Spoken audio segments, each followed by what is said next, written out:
What an intro. Well, yes, if those of you that don't know me, my name's Samantha McLean. I'm the founder of Elite Agent Magazine. Fun fact before we get into all the AI stuff, oh, thank you. Before we get into all the AI stuff, you should know that Tom was on our cover about 10 years ago. Look at that silver fox. And I mean, I have lots of these stories, but I'm just going to share one with them, if that's okay, Tom. I think you were going through treatment at the time. I was in chemo during that. Yeah. And we sort of felt like we had to cheer him up a bit to get a smile out of him for the cover. So I said, Tom, can you be Zoolander? And he went, Samantha, who's Zoolander? And I went, yeah, I had my phone at the ready and I went like this. And he went,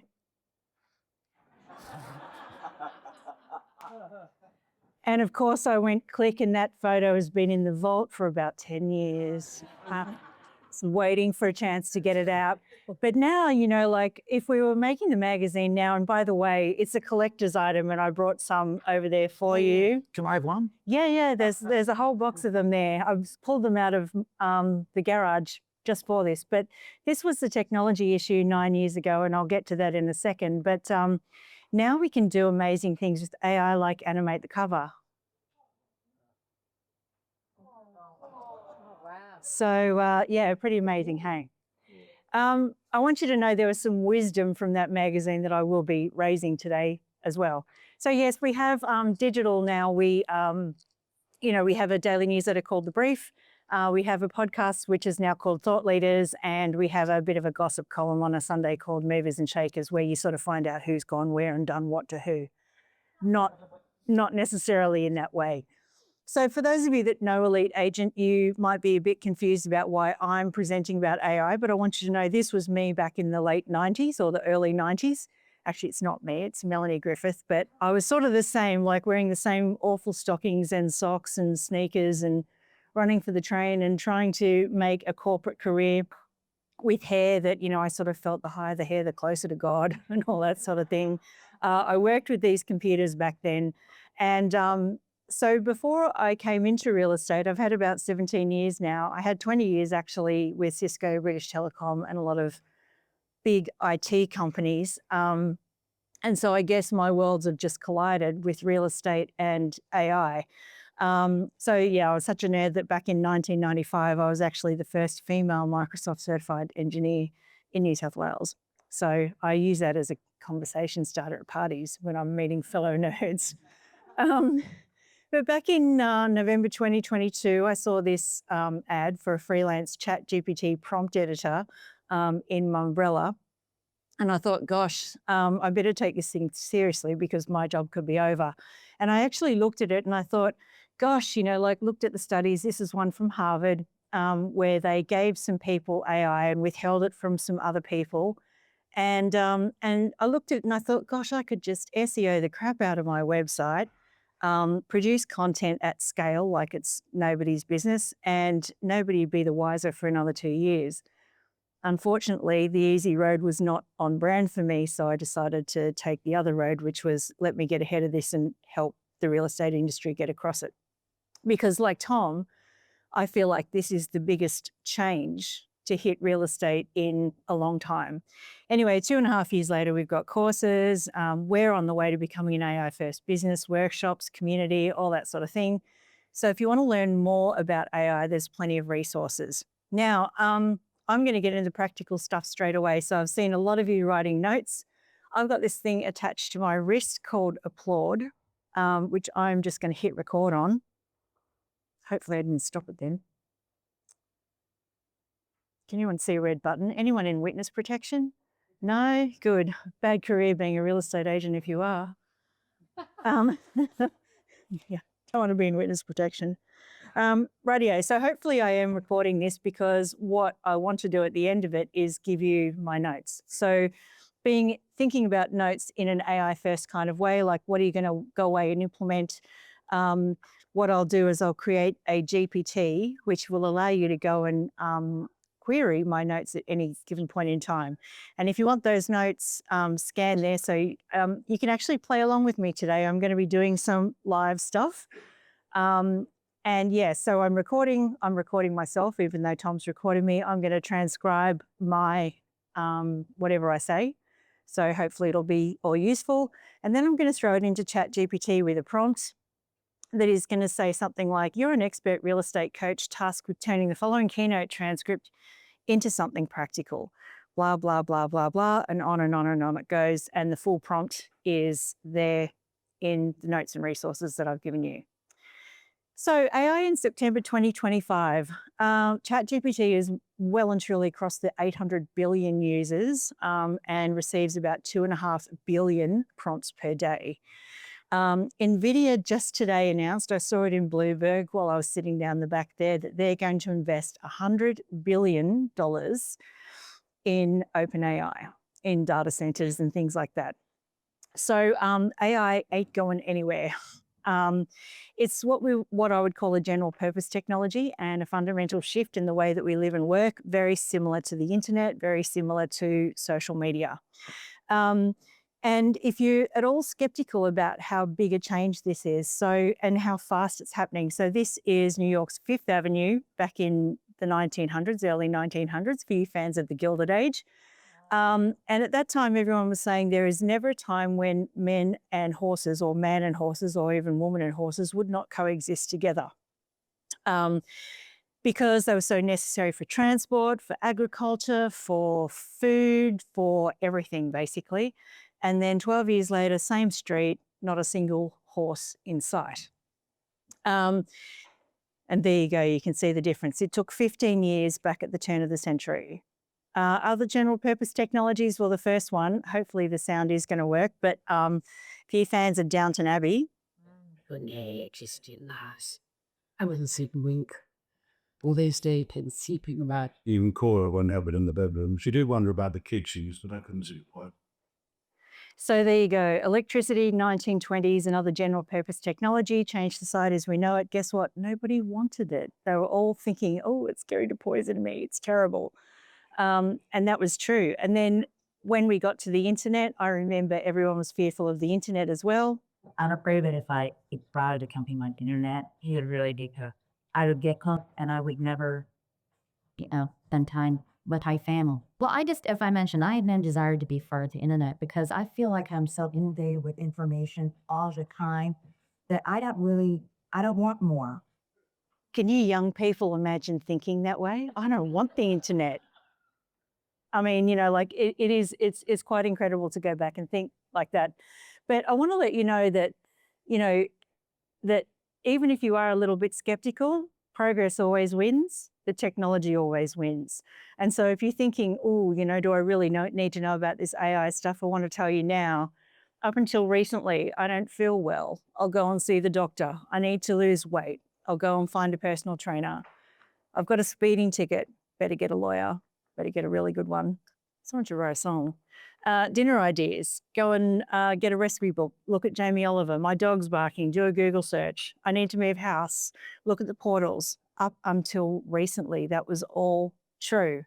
Or we would go to Google and we do a Google search on all of it. Google had such a stranglehold on the search market share that it was always above 90%. And now it has fallen below 90% for the first time in a long time because people are doing this. I don't feel well. ChatGPT, here are my symptoms.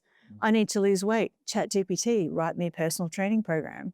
I've got a speeding ticket. ChatGPT, what do I do about it? Dinner ideas. ChatGPT, here's what I've got in my fridge right now. Tell me what to cook for dinner. My dog's barking. ChatGPT, what can I do about it? And so on and so on and so on. Can I ask Sam here, who started to do that themselves? Look at that, Sam. Yeah, amazing. I need to move house. ChatGPT, who is the best real estate agent where I live? And so where are you right now? Just a show of hands. And my goal today is probably just to move you one across, not all the way across if you're a skeptic, but any skeptics in the room? Have I convinced you all so far, members of the jury? Oh, one skeptic. Okay, that's all right. So skeptics are people that sort of think, oh, maybe I don't need it. Dabblers, people that sort of go in every now and then, know a few prompts. Most of us should be at least there. Yes? Yeah. Yes. the regular user, which means ChatGPT or AI is a part of your day. Getting there. And then we sort of got on the right-hand side, the AI First Pro that puts AI at the center of everything that you do. And I'm going to show you a whole lot of examples of AI First shortly. So one thing, and we're not going to get into this one today, but if you haven't been challenged by an AI-armed customer, you're likely to be in the future because they've got AI and they're not afraid to use it exactly the same way that you are.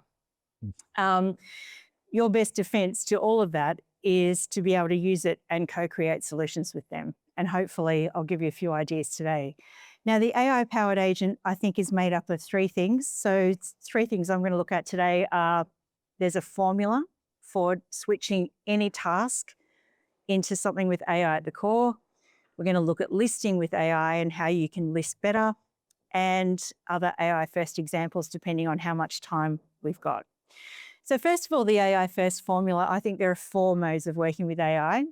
The first one is AI as a freelancer. I'm going to talk about it as though it's a bit human.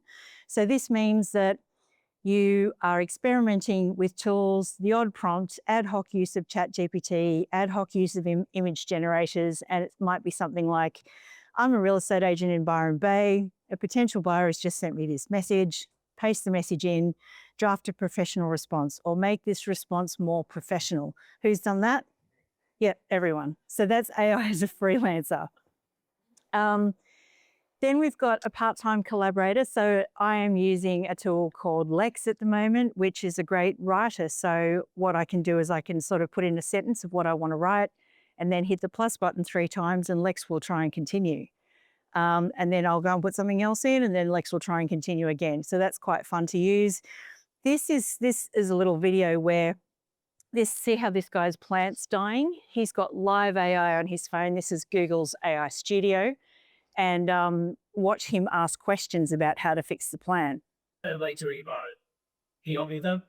Sure, I can help you with that. First, that's right. I do, and this is the type of plant I have. Hey, it's so also known as peace seed. That's good to know. Do you have your pot and the potting mix ready? Yeah, is this bottle mix good? Yes. And your eye makes sure both of your peace seed. So do you see that? The AI could actually read the label like real time, and that's AI as a part-time collaborator. Then we've got AI as a trusted delegate. This is where you give AI a job, tell it to go and do something, go and get yourself a cup of coffee, come back and the AI has done the job. An example of this is, well, what I call agentic AI. So I've put in a command into Panos, who is the best real estate agent in Byron Bay. And you can see that Panos has made itself a to-do list and has started evaluating agents in Byron Bay. Now, Sue, I have very good news for you. Apparently you are. You are the best agent in Byron Bay. But to give you some idea of how, how these things work, this has gone off. It's assessed all the agents that it can find information on in Byron Bay. It's looked at how many properties have been sold in the last 12 months, the average sale price. It's given me and then it created these slides. So I did not lift a finger in creating these slides. It did it all for me. So it's gone and found a picture of the lighthouse. It's actually assessed who's done it. Now, these figures could be right, they could be wrong, but it's what the AI has found. And we'll talk a little bit about that later. But you can see here, Sue is on top. So congratulations, Sue. It's found a picture of Sue for me and put it in a slide, told me about her ratings and reviews. And so then it's now giving me the also rans. So Bryce Cameron, Kim Jones, who's best for luxury properties, who's best for ultra premium properties, who's best for boutique properties under $1 million. So it's very much, I think, that the days of wanting to sell everything from here to Timbuktu, and it doesn't matter whether it's a house, unit, apartment, duplex, whatever, they're over. Like you actually need to specialize in something for the AI to find you and put you up here as the agent to go and look at. Now, this is really good news. I think also, if we just sort of think about these results a little bit more, this is also really good news for the whole of First National Byron Bay, because if Sue's not available, they're still going to contact Sue, and they are going to want to know who the next best person is. So if I was looking for a shopping list to sell something in Byron Bay, which we will in a moment, I would definitely be picking these 4 agents, depending on what I was selling. And then, then it's telling me what I should do as a next step. So that is Agentic AI and Manos. Now, I'm going to introduce you to this gal a bit later. She's a trusted delegate. Her name is Ailsa. I name all of my chatbots after my old aunties. So what she does is she writes stories for us. And I'll tell you a bit more about how she works later. And then there's AI as an OS, like a total company operating system. Now, at Elite Agent, we are using AI as an operating system. This is where you level up everybody like at once, because they're all using the same prompts, the same services, the same tools to a consistent level that actually improves the performance of everyone.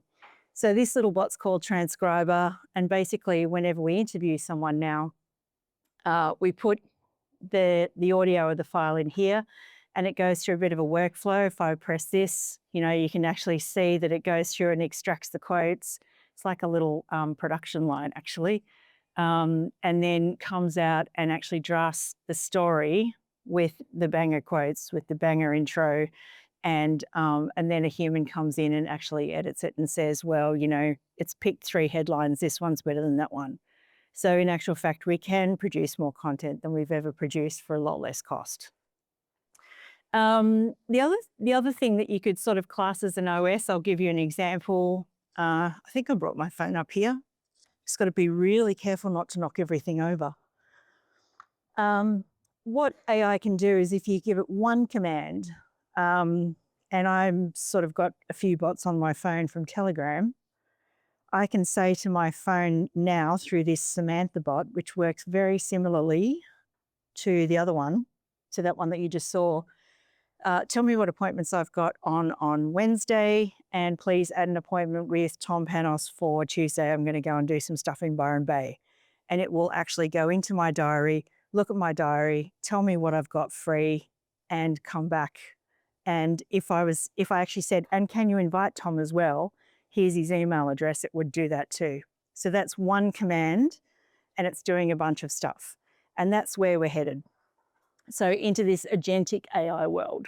So there is your pathway through from being freelancer to being AI as an OS. And I think the other important thing is like this AI first mindset that I keep talking about. I'm going to get very good at stepping through those. It's putting AI at the center of every task and opportunity, but it's not just applying AI after you've already started. So it's actually rethinking processes. So when we get to talking about AI first listing presentation, I'm actually reinventing it. I'm not actually saying, well, here's what we do. Let's just do some AI version of a couple of steps. I'm saying, let's put AI at the core and see what that looks like. So the other thing, it's not lazily handing off everything to AI. I think that would be a huge mistake. And some people do that in the real estate industry. I've seen it. Don't do that. Don't be that person. Use AI to make you smarter, faster, better, not just, I'm just going to hand this off to AI. So the AI first formula, you might want to take a photo of this one. Okay, this is how to convert any process from being analog and normal into an AI process. So first of all, we're going to identify a task. We're going to document what we do today. Then we're going to assume that there is some form of AI capability.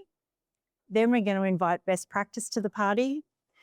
Then we're going to put a human in the loop. Always put a human in the loop. Don't ever leave AI to its own devices. Then we're going to prompt, test, refine. We're going to file and save the prompt, and we're going to track ROI and loop back and work out whether we did actually save time or money. And this is a bunch of AI first examples that I could talk about. There's so many of them, but today I'm going to talk about listing with AI because that's what Tom has asked me to talk about. So what I want you to do is I want you to watch like the top here because as we go along this process, you'll see which part of the process we're up to at any given point in time.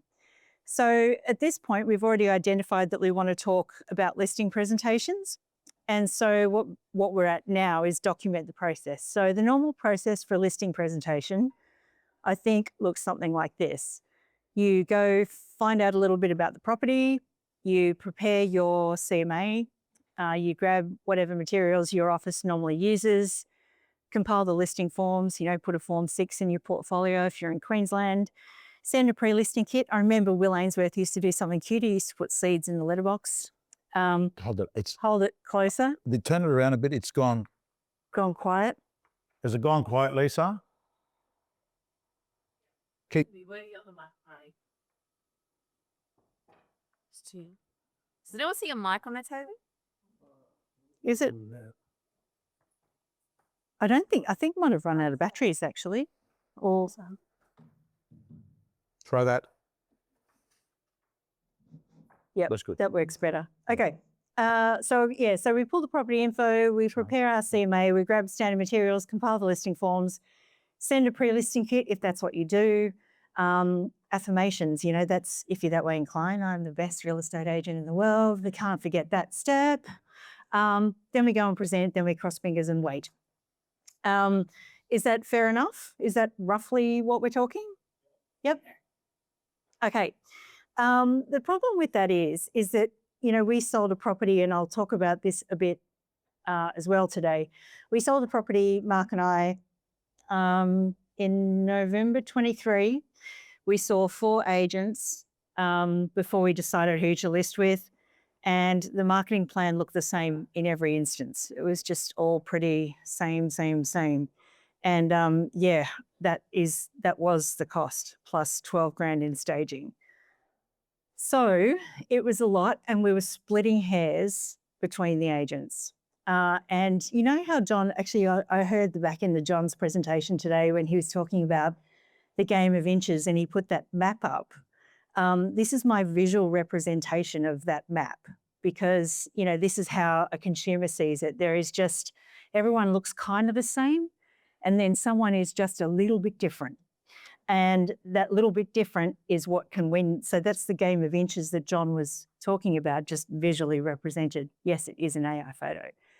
But what I want to do today is I want to open your mind to moving that game of inches to being a game of miles, like to be miles ahead of the next person. And Steve Martin said it best with actually there's a resemblance.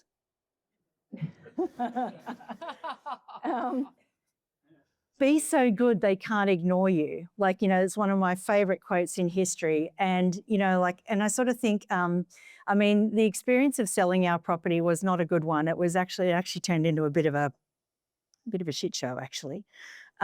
We spent $25,000 on marketing and staging and had no bidders at auction.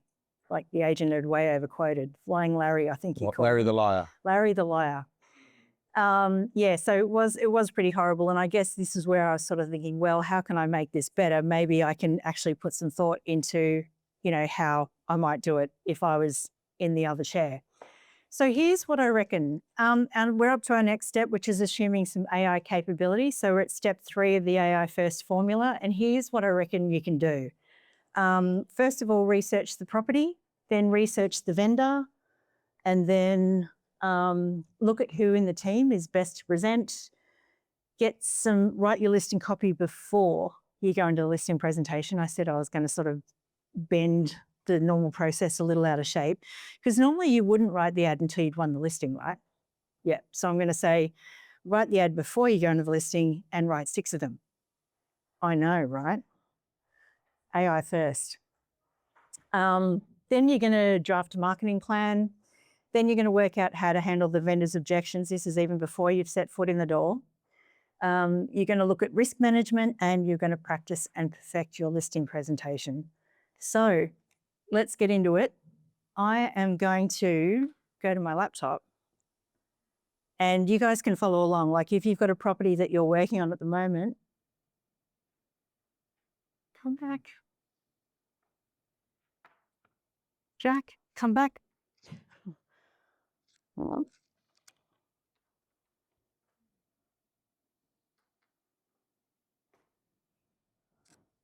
There we go. Bit brighter. Okay, now I'm going to be juggling this and this. So, all right, what can I help with?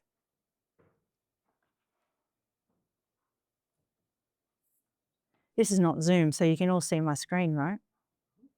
I don't have to say, can you all see my screen? The only trouble is,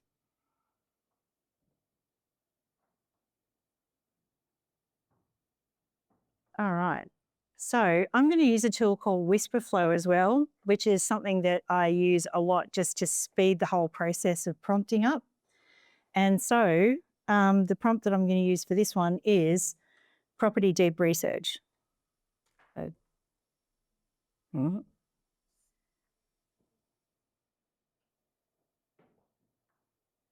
Turn the thing on first.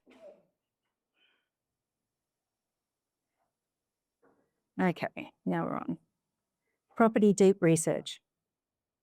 Okay, so what that's done is that's flipped up like a decent sized prompt, which you all should have access to by now. But what we're saying is you're a property research assistant, use Australian English and show costs in dollars. You're going to input the property address. This is the address of the property and the listing URL if you want to on realestate.com.au. And the task is confirm the property address via 2 independent sources, look at all the data around the property, source and access date for each fact, show ranges where sources differ, and then output me a very deeply researched paper on that property. So I'm going to turn deep research on. And this is an example of AI as a delegate. I am just going to let this thing run while I continue talking. So it's saying, before I begin, could you confirm a few details? So yes, recent data. And you say, yes, recent data. Yes, I would like notable amenities, and I would like all property zoning and future developments planned. Good. So there we go. Off she goes. Now, when that comes back, that is going to have researched probably about 30 or 40 different places on the internet, which is something that, you know, we all probably don't have time to do. And it's going to tell me a lot of information about that property. So that is step one in our AI capability for researching a property. And we're going to do that before we go into the listing presentation. So then, and this is just a demo of it, but not live. Then I remember in my sales days, we were taught that we had to walk into somebody's office and then start looking around at all the things in the room to see if what we could build rapport with, you know, like, do they have kids? Do they play basketball? What trophies have they got? What can we start talking to them about? Now we can do something quite different, and we can just go online and say, I'm presenting to whoever it is, tell me everything you can about them.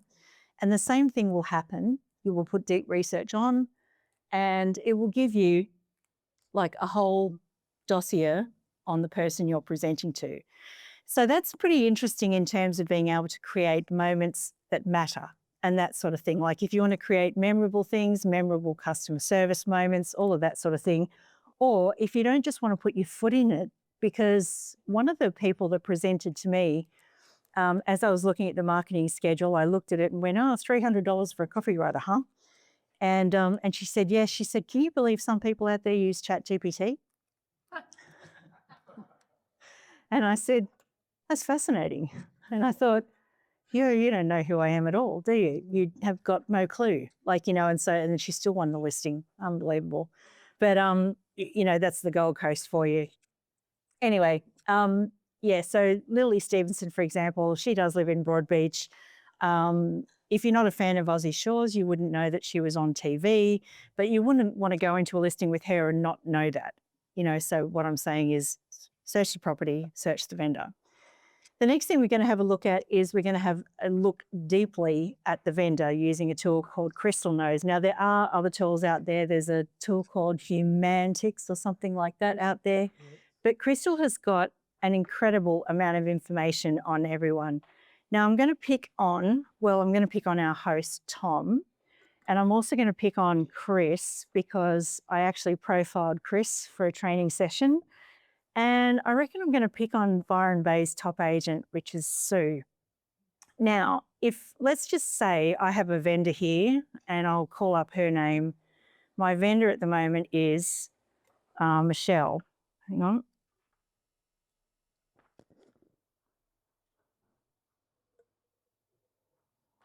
Sorry, Sarah. Sarah? People.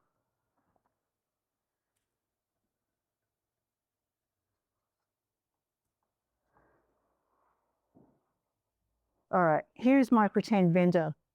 Her name is Sarah Hunter. She also happens to be the Assistant Governor at the Reserve Bank of Australia. And thank you for giving us that rate cut last month. We'd like another one.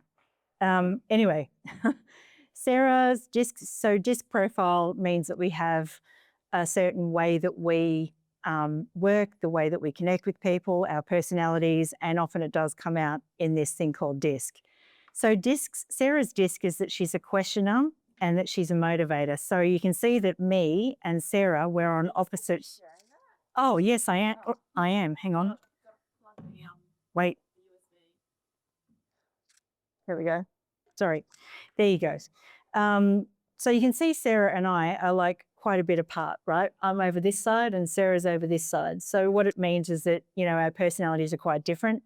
We might have a few problems connecting with one another if I don't, in a sales situation, like probably stop waving my hands or something like that. So we're going to pretend that Sarah is our vendor, right? And then we're going to look a bit further. So hang on a second. I need my next magic trick. Yeah, actually, if I put it there, no. All right. You type. Okay, You radio, I'll type. Okay, so our choice of salespeople in our EBU at the moment are going to be Chris Holt. And Chris is a driver, so he's a little bit different to Sarah as well. And my third one is going to be Sue. So and Sue's a different person altogether as well. Thank you. She is a supporter personality. So what we're going to do with these three profiles is we're just going to hit download. And what Crystal will do is it will download everything from the person's energizers, their blind spots, what to do with them for first impressions, for negotiating, for following, all of that sort of thing, for their writing style. And it's pretty incredible. Like if I sort of, let me go down this a little bit more. So Sue's energizers, and you can say whether this is right or not, Sue, intentional conversation, group cooperation, long-term trust and loyalty, and affirmation and appreciation. They're Sue's energizers. I think what do you think?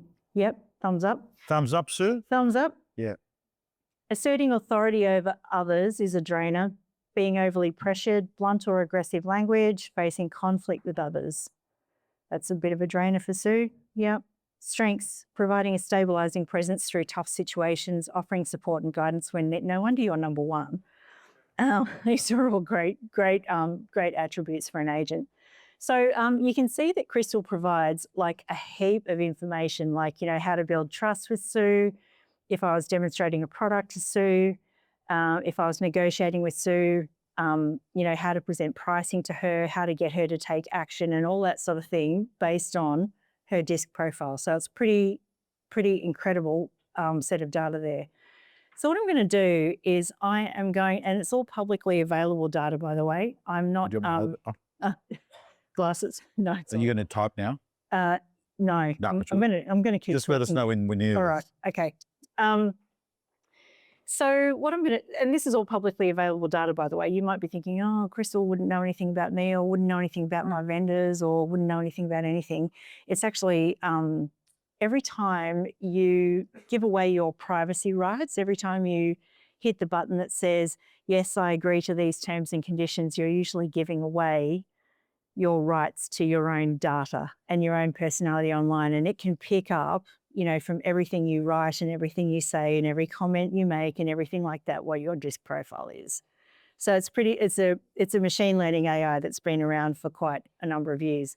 Anyway, what I am at the moment is I'm a team leader, and Michelle has called us in and she's saying, I'm thinking about listing my property. It's over there, you know, near Ray's, maybe, in a very nice part of Byron Bay. Can you send your best agent out? And as a principal, I'm thinking, who should I send? So what I'm going to do is I'm actually going to consult. I'm going to consult the robot. And so I'm going to throw Tom into the mix there too, because ChatGPT doesn't care how much work you give it. It'll just keep going. So I'm going to throw all of these profiles in. So I've got Tom, I've got Sue, I've got Chris, and I've got Sarah.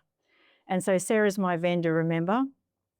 And what I'm going to do is I'm just going to call back my crystal prompts. So crystal prompt. Okay, so based on these crystal nose profiles, which person out of Sue, yep, you'll have to watch me type, Tom or Chris would be best to work with Sarah. I'm just going to amend this. We have the opportunity to pitch to sell. Okay.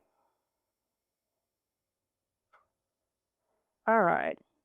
Now, before I hit the button, we've seen that Tom is an influencer, Sue is a supporter, Chris is a driver, and Michelle is over the other side of the spectrum. She is a questioner, skeptic kind of person. Can anyone guess? Does anyone want to guess who might be the right person to list with to go and present to Michelle? She's Byron's #1 agent. I mean, come on. Yeah, come on, give Chris a vote. All right, hands up for Tom. 1. Thanks a lot, man. Sue? This is based on personality. Sue? Chris? Okay, all right. So let's have a look. Who is the winner? So what I've asked ChatGPT to do is recommend the best match and explain why in 2 or 3 sentences. So, all right. So here we go. Here's our evaluation. Chris is the best match. So Tom may clash with Sarah's methodical style since he relies on intuition and fast decisions, which could feel rushed to her. Sue would create a warm, low conflict environment that may lack the decisiveness Sarah appreciates. And Chris offers a balance of drive and focus. He can adapt to Sarah's needs for specifics while keeping momentum in the sales process. So it's pretty interesting that out of all that data, that ChatGPT has picked Chris. But what I can do is I can actually go further and I can say, okay, can you also give me an idea if Chris is still a little bit different to Sarah, what would be a good playbook or what would be some good coaching for Chris that we could provide for him before he goes into list? And this is where, as a collaborator, ChatGPT can be your coach, because now it's probably going to go away and say, all right, Chris thrives on momentum, persuasion, and big picture thinking. How accurate is that, Chris? I think that's pretty accurate, isn't it? No. Yeah. All right. So pre-meeting prep, do the homework. Sarah will expect facts, not hype. Chris should bring market comps, time on market stats, and data visualizations. A clear pricing strategy with if-then options for different selling scenarios.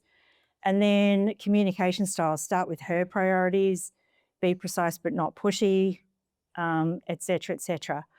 So what do you think? Do you think that would be, does it feel like an unfair advantage actually knowing all this stuff before you actually go in there? 1,000,000%. Yeah, yeah.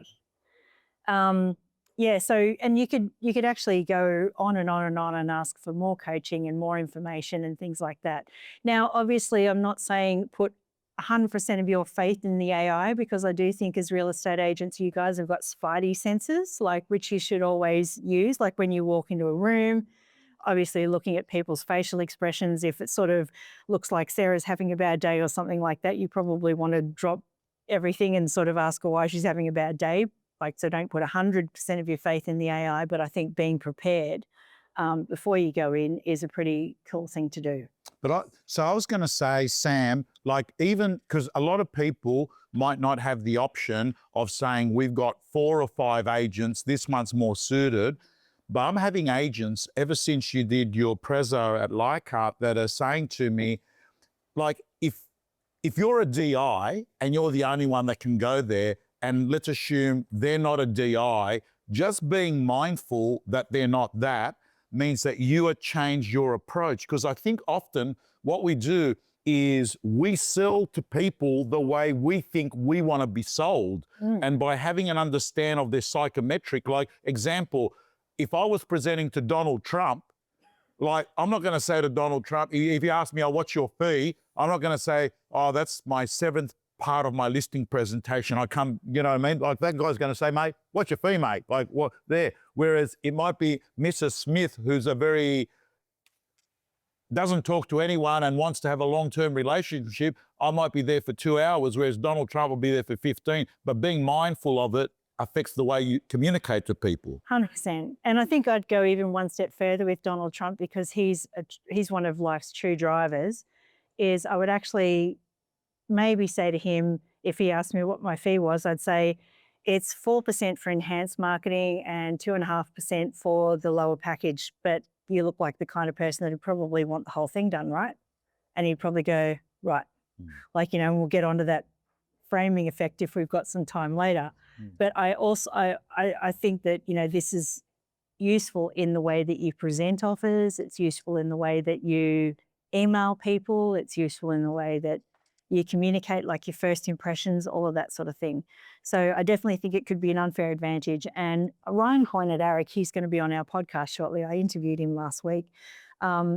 He actually recommends having your own crystal profile in ChatGPT when you download a vendor's crystal profile, because then you can actually ask ChatGPT all sorts of questions about the way you operate. And it can be really, really personalized. And he reckons that the robot always wins. And their agents have increased their GCI like by something silly like 144%. So that's Coyne. That's Coyne, yeah. The CTO of Brian Serhan's team. Yep. Yeah. Yep. So yes, we Coinected. He uses all the coin terms. Anyway, yeah, Crystal. So you can do a bunch of stuff with Crystal, and it's all, you know, it's pretty amazing. You can actually ask it for an agenda, what strategies work for me, all of that sort of thing. All right, we're squarely in the era of personalization. I don't think that, you know, generic marketing will cut it for too much longer. Things like, you know, generic just listed or generic just sold or your generic letterbox drops, those sorts of things, they're probably not going to cut it. So what we're going to do is we're going to invite some best practice to the party here.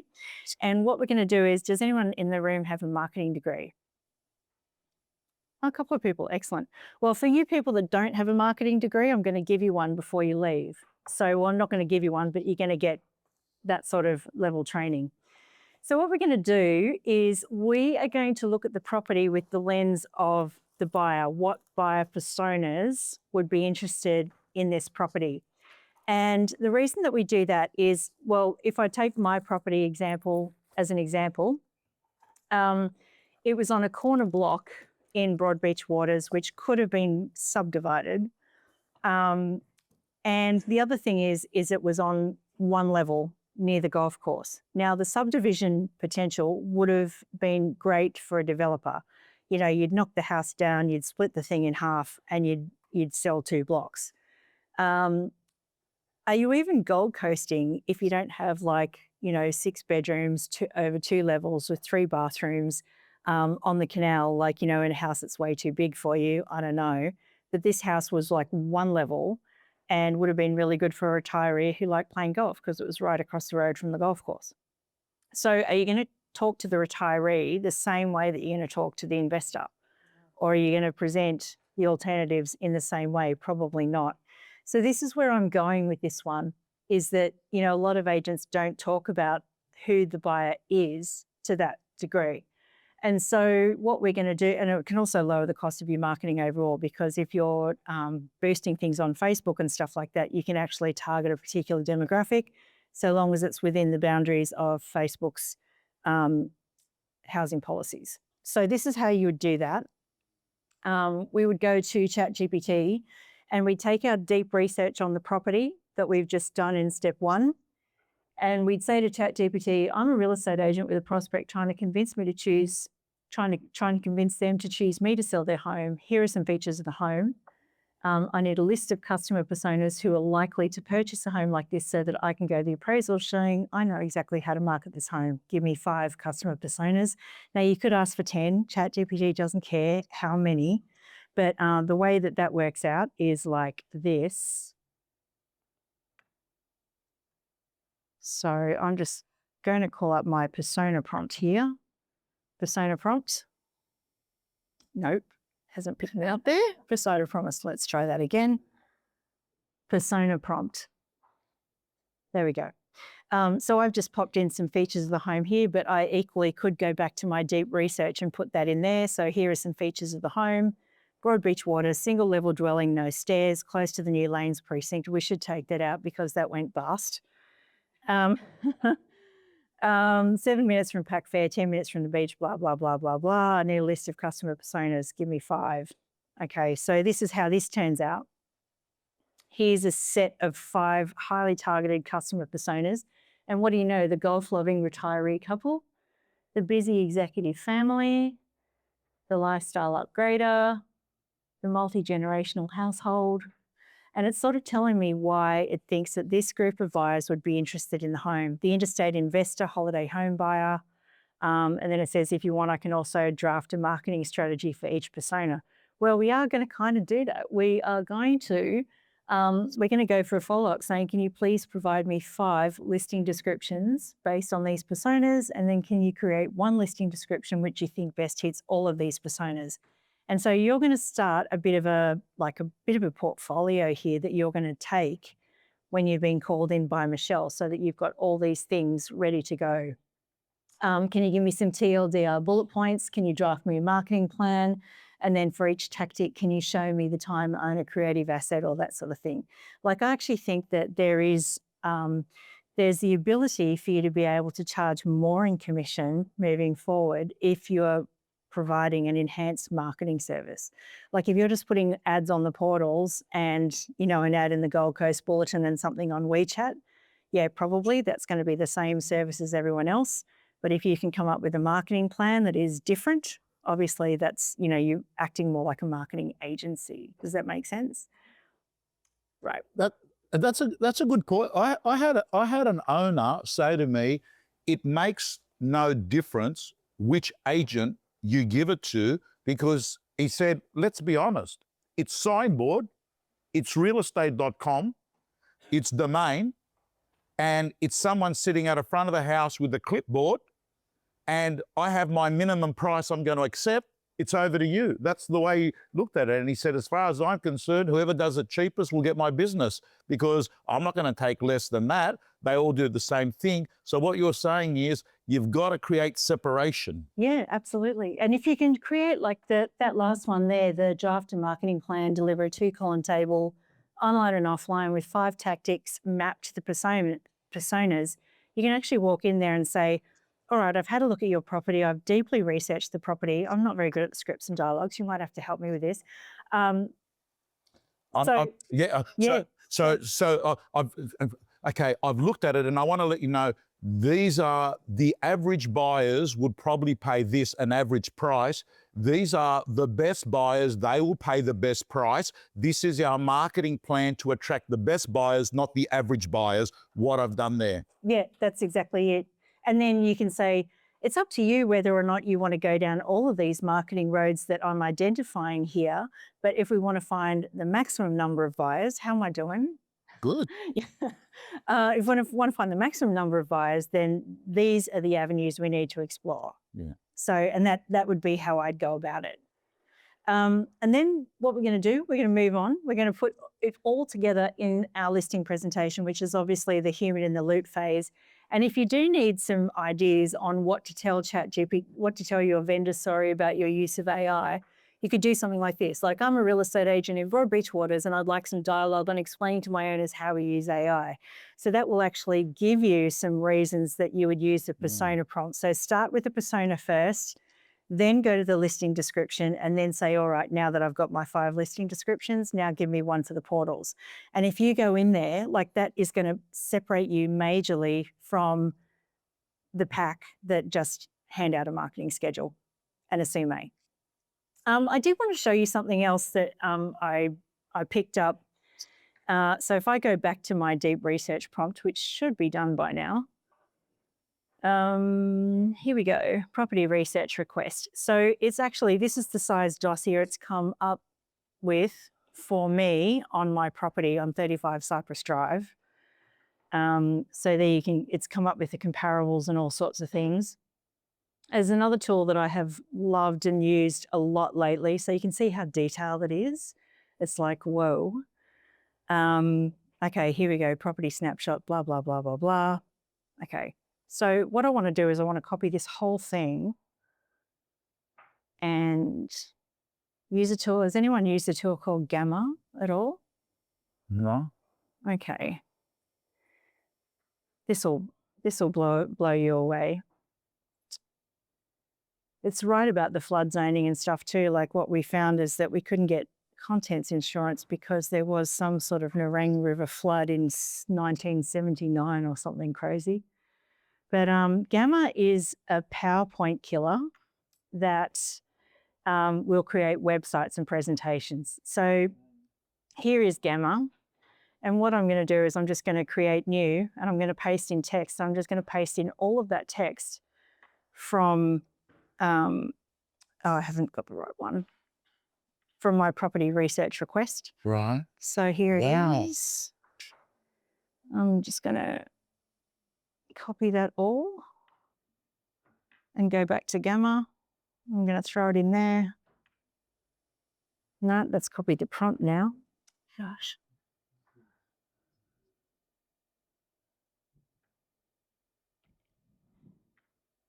You need 2 hands sometimes.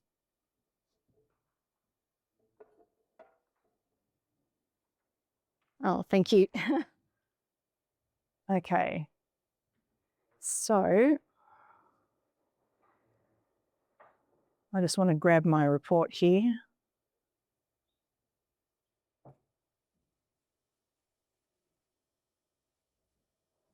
Right, up the top. So I'm just grabbing the whole thing because I'm too lazy to read it. And I'm also in the middle of a presentation, but you would read it, right? Human in the loop, always. Okay. So that's got my comparables in there as well. All right, now let's see if I can copy that. Move over to Gamma, paste the content in. So you can see now I've got all of my property details. I'm going to say I want a presentation. I want to summarize long text, continue to prompt editor, and like magic, I'm just going to say I want detailed, freeform, and I'm going to click generate. Anything could happen, but hopefully what this will do is this will start generating a beautiful PowerPoint presentation on all of the information that I found about that property. So here you go. Now, it won't come up with the images or anything like that, but how amazing. What time are we live? What the hell? Sam, what's that PowerPoint? PowerPoint killer? Gamma. It's called Gamma. Gamma. Yep, it's called Gamma. Yeah. Sorry? I'll say it, so I guess someone will use PowerPoint. The AI, yeah. I'll come back to that when that's done. So I'll come back and give you a final look when it's cooked. But team, you know what this is? If you actually, it turns out personalization is the one separation point in business now that is red hot. To be able to not look like it's a cookie cutter approach, same for everyone, personalization. That's brilliant. Yeah, yeah. Yeah. Yeah, what you're seeing now is actually my brand colours. So that, you know, that purple is the colour that we use for leader. It's called dark indigo, but yeah. Pretty amazing, hey? So yeah, so I actually use this for all of my proposals at the moment. You know, if somebody asks me for a proposal for something, for advertising, for whatever, I'll create a gamma from the information they've given me. Well, what I'll do is I'll record the meeting with them, really dig into what they wanted, make a customer-focused proposal via ChatGPT, and then I'll put a Loom video in sort of explaining my proposal. And so every proposal is intensely personalised now from me. Nobody gets anything cookie cutter. And that's the future, I think. Moving along to the next step, which is filing and saving the prompt. So obviously, you know, like I've created a lot of shortcuts so that I can recall these prompts really quickly. I'm using a tool called Whisper, which is this one, and I use Whisper for all sorts of things. What you're seeing me use today is Whisper's snippet feature, but in any link or anything like that, I can just hit the function key and start talking, and it will dictate, but it'll correct me as I'm dictating. Like it won't put in the ums and the ahs and all that sort of thing. It'll just do it for me. So highly recommend Whisper. Then the final thing in this section is, has your appraisal to win rate improved? And so I've already pointed out this little Claude thing. I've got one for my phone as well. I would start thinking about recording a lot of your meetings. I wouldn't say something like, do you mind if I record this conversation for quality and training purposes? Don't do that. I would say, may I take an audio note of this conversation so that I can remember exactly what we talked about and make sure that I bring back a proposal that meets your needs. These tools are really good. I know Tom's got one. I played around with some prompts with this. This is it was a bit of a role play that I did with Will Ainsworth. I was selling my property. I was being quite awful to him. But what you can do is you can grab your transcript of that and use a tool, use a prompt like this one. I've recorded a conversation with a potential home seller. Please analyse their language patterns, tone and verbal cues to evaluate their sentiment towards working with me. So what is their interest level? What are their emotional signals? What are their trust indicators? What are their objections? What are their engagement markers? What about commitment language? So you can almost tell how close you are to winning the listing. And again, so this is where, you know, you might use John's sort of visualization and you might be a bit behind, but this is where you sort of you go out onto the rails and spear ahead. Because I think a lot of real estate agents, or at least, is it me? Is it, Testing. do I keep Testing, breaking things? No, I'm back. Okay. It's all right, I'm back. So what you can do is you can I'm gone again temporarily. So you can throw that into ChatGPT and let ChatGPT analyze it in roughly the same way. And I think, you know, like a lot of people will say, I'm just calling to follow up or just wanted to touch base with you. That really annoys me when people say, I just want to touch base. I think, don't touch my bases. I don't want my bases touched by you. Thank you. I promise I won't break this one. It's all good. They're just running out of power, right?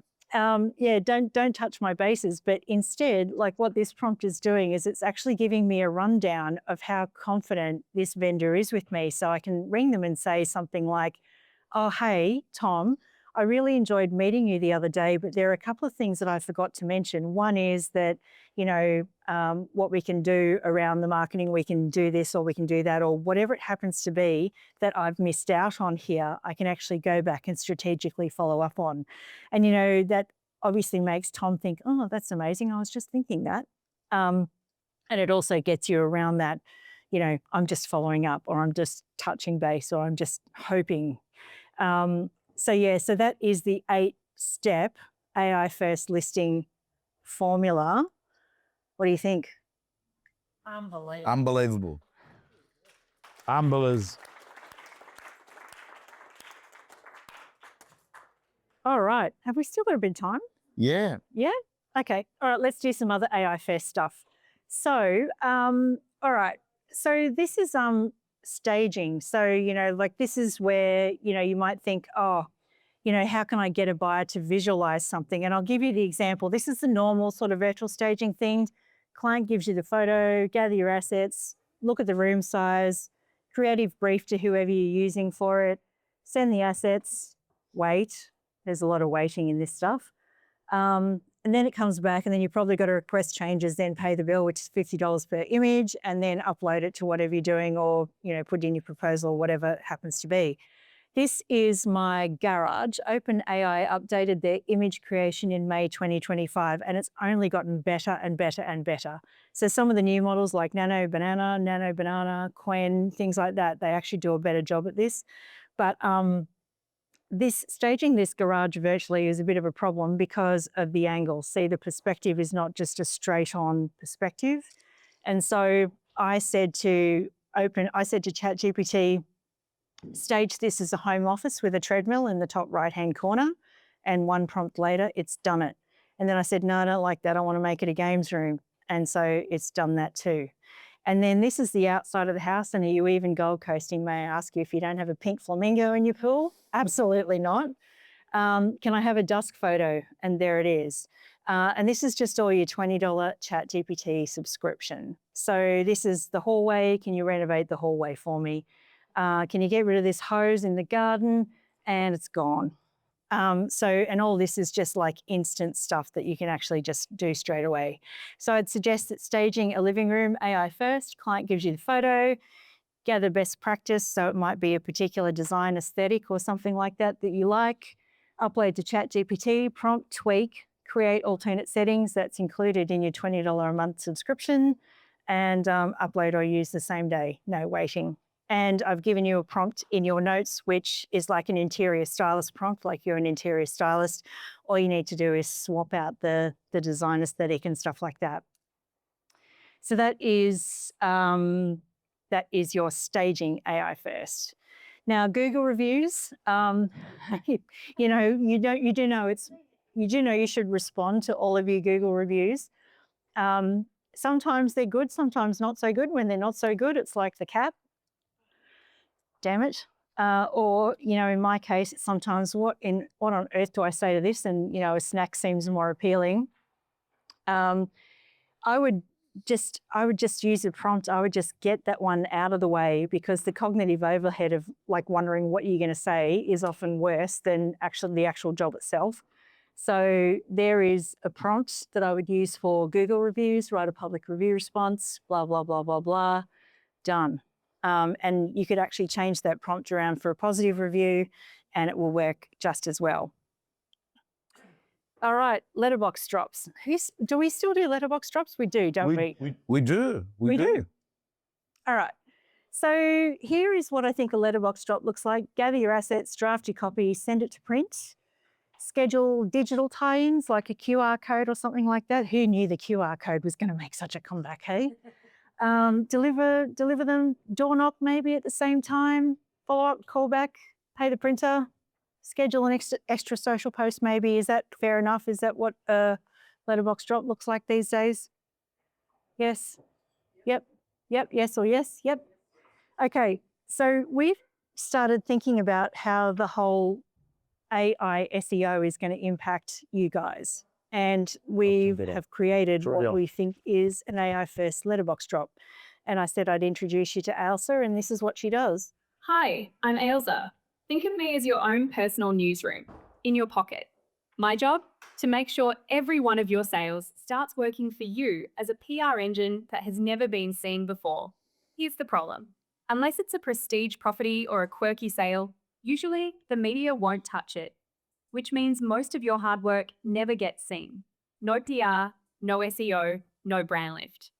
With me, that changes. The moment you sell a property, you just pick up the phone and call me. I'll capture every detail while it's fresh, write a professional quality story, send it to one of our human editors for review, send you a draft within 24 hours. Once you approve, we topic it on a Leap Agent and give you a link to share on your socials, your website, or with your database. That means no blank page, no forgotten details, no weeks of waiting. just a steady stream of positive PR that builds your profile, boosts your SEO, and shows vendors you're the agent who gets results. Join the AI Howard Agents communities today for early beta access, or add your name to the waitlist below. So the wait list below is actually in your notes. So she's actually being beta tested at the moment. But basically what Ailsa does is she takes a phone call, we can call her, and you'll report the details of your latest property sale, including the process and, you know, any sort of marketing aspects that you want to highlight. It will go away and look at your postcode and look at the market in that area, and then she'll come back and write a story, and it will go on Elite Agent. And so this letterbox drop with SEO sort of supercharging, call Ailsa, checks the copy within 24 hours, share it when it's published, boost it to your local area, the end, repeat. That's how that will work. And if you want to, so the number to reach Ailsa on, she should be in my, I'll give you a little, you'll have to be quiet. A few people in buy. It did Catalana for a while, but I don't any, but I'm not getting it's not that well. I'll gather the details for your story, and you'll have a draft in your inbox within 24 hours to approve before anything published. First up, what is your forward demand? 2152. Thanks. Now, congratulations on your real sale. I'm writing a featured story on it, and some details can remain undisclosed if you prefer. The more you can... Amazing, isn't it? What a time to be alive. And she's so we've sort of spent the last couple of months training her, you know, which has been pretty amazing. And you've got how are we going for time? We good? Yep, okay. All right. Yeah, she's quite pretty, isn't she? Beautiful. Yeah, I'm happy. Yeah, go on. 15 minutes? Yeah. I'll give you a couple of other AI first representations and then take questions.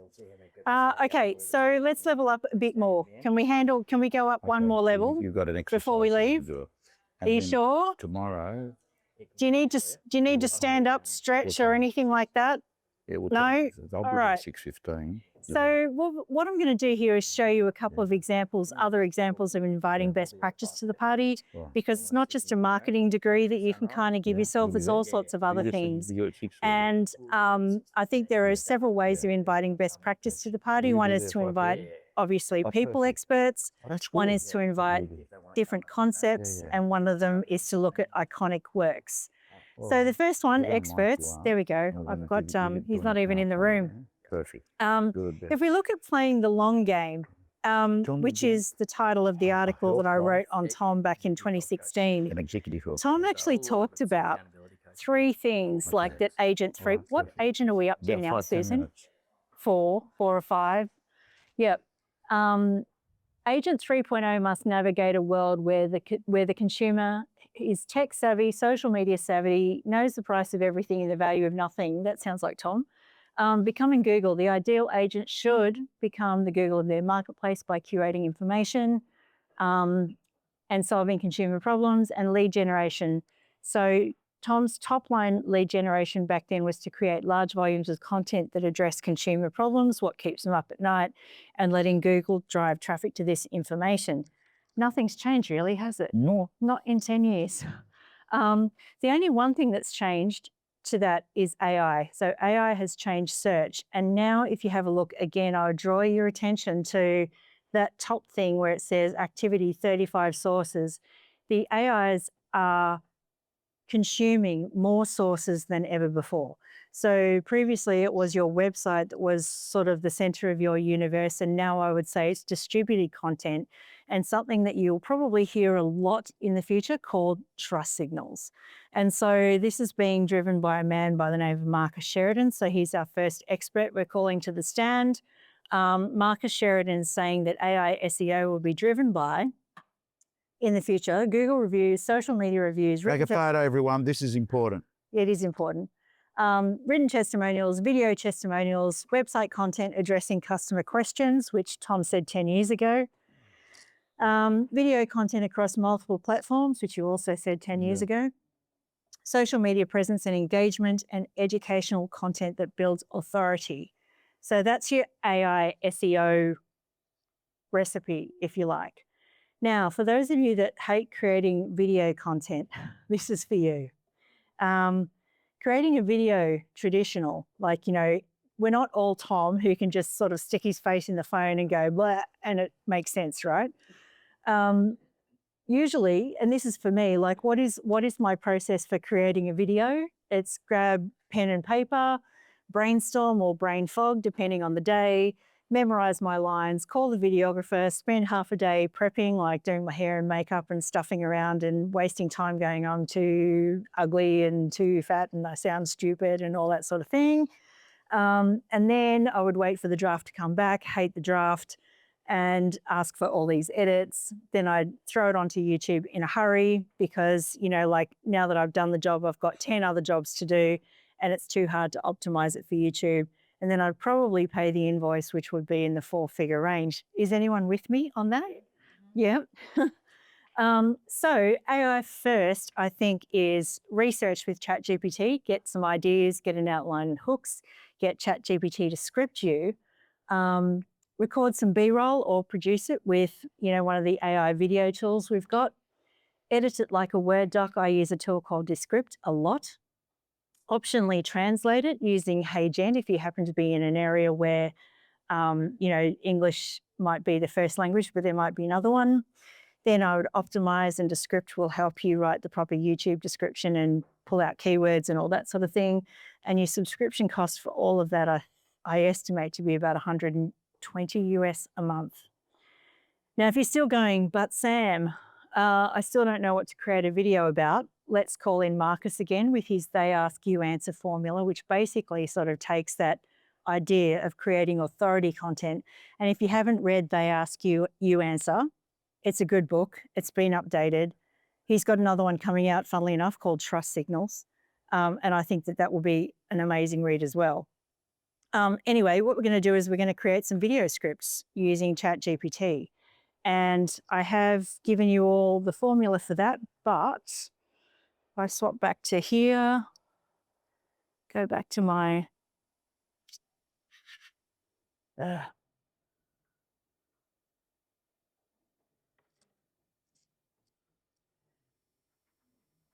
breaking everything today. That's all good. Trying to find, where has my mouse gone? Not over there, is it?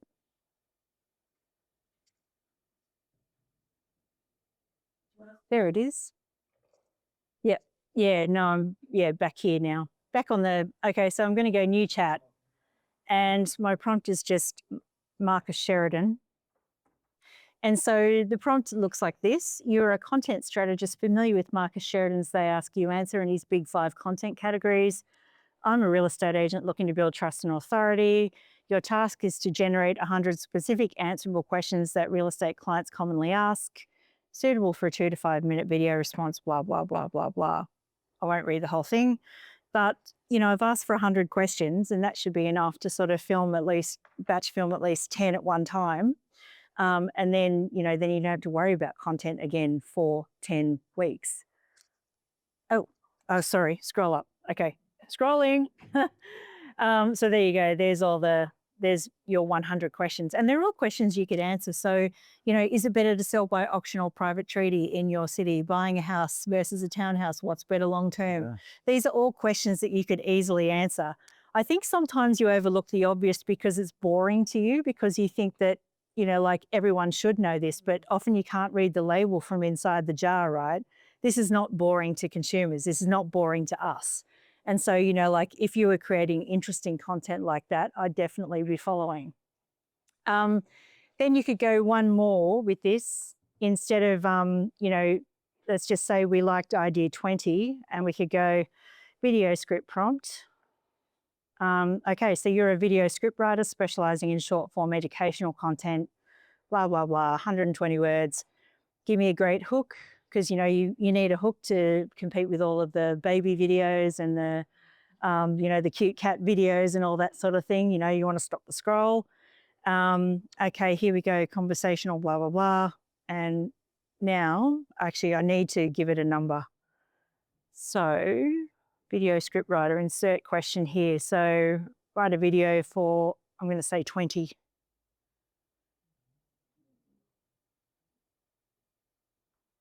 Question 20. There we go. There we go. And now it's like it's doing a bit of a double take. Thinking of selling your home to save on agent fees? Let's break down the real cost difference, blah, blah, blah. That's one of your favorites. So that's how I'd create video scripts. Next expert, we're going to call to the stand. It's like a legal show, this one now, isn't it? We're going to call Chris Voss to the stand, who was a co-author of 2 really great books, Never Split the Difference and The Full Fee Agent.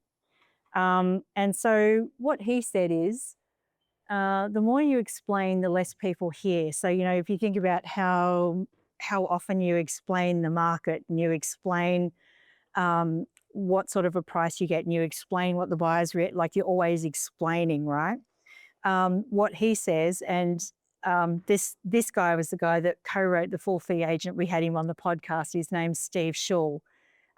He explains here why you want the person that you're talking to, or first you want to talk less than more, and you want the person that you're talking to's response to be, that's right. Because as soon as you understand them, or as soon as they know you understand them, their whole disposition changes. It's like, you understand me. And so I won't go through that video, but that whole process is called tactical empathy, like labeling someone's emotions out loud to show you understand them until they say that's right. Now you can get ChatGPT to help you with that too. And there is a prompt in your notes that will allow you to play a tactical empathy game. And it'll allow you to practice labeling those emotions so that a consumer can say, that's right. Next expert, Serhant. God, what a smile. He must spend a lot on his dentist. I've also given you a prompt there on how to do a market update like Serhant and how to do a market video like Serhant. So I'll leave you to play with those when you get home. But there's no excuse for not doing video anymore, right? None. No excuses for not doing video now. You know you need it.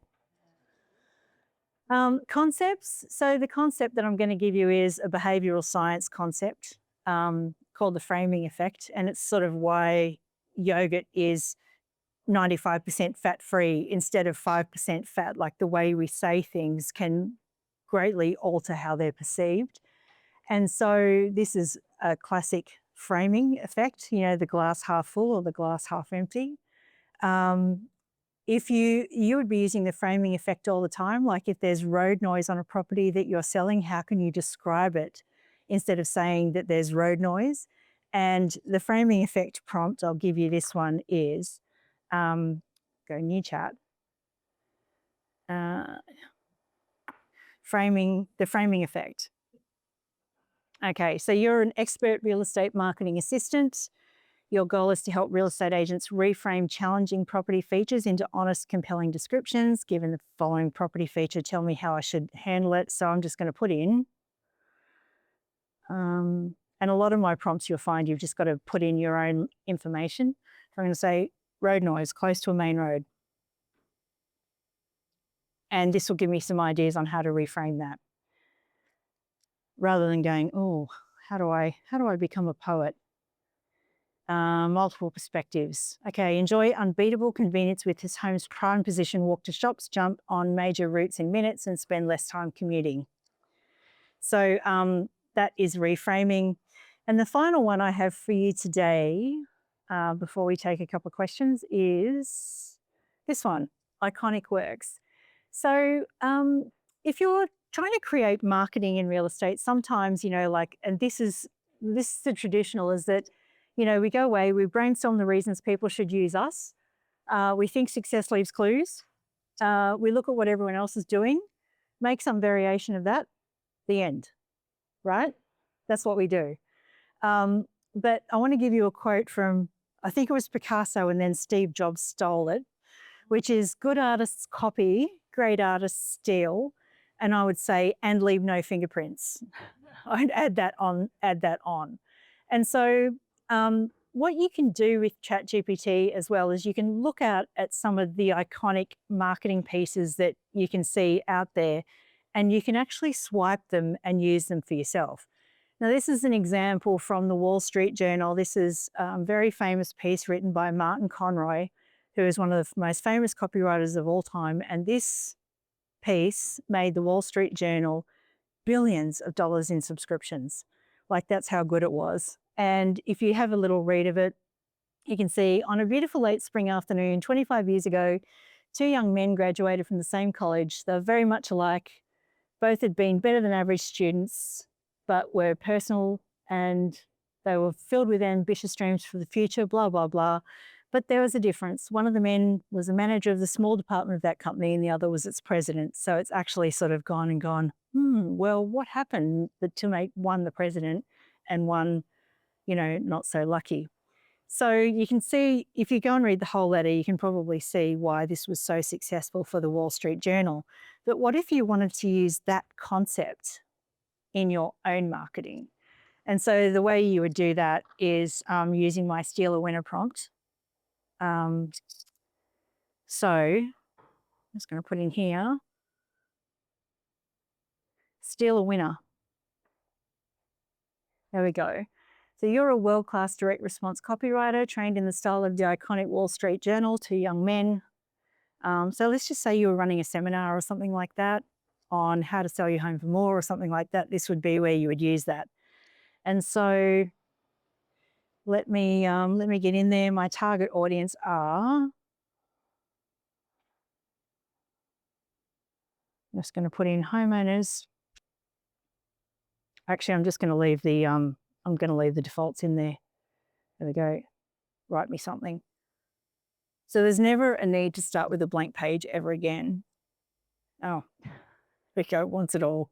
Rightio. All right. My seminar topic is how to sell for more. The date and time is the 24th of September, 2025. Target audience is homeowners. My key benefit is to learn how to sell above market value, and the call to action is to reserve your seat. All right. And hopefully this will come up with something great.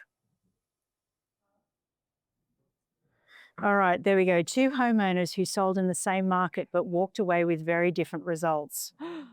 I wonder why. It was the same suburb, the same month, even the same type of home. Two homeowners decide to sell.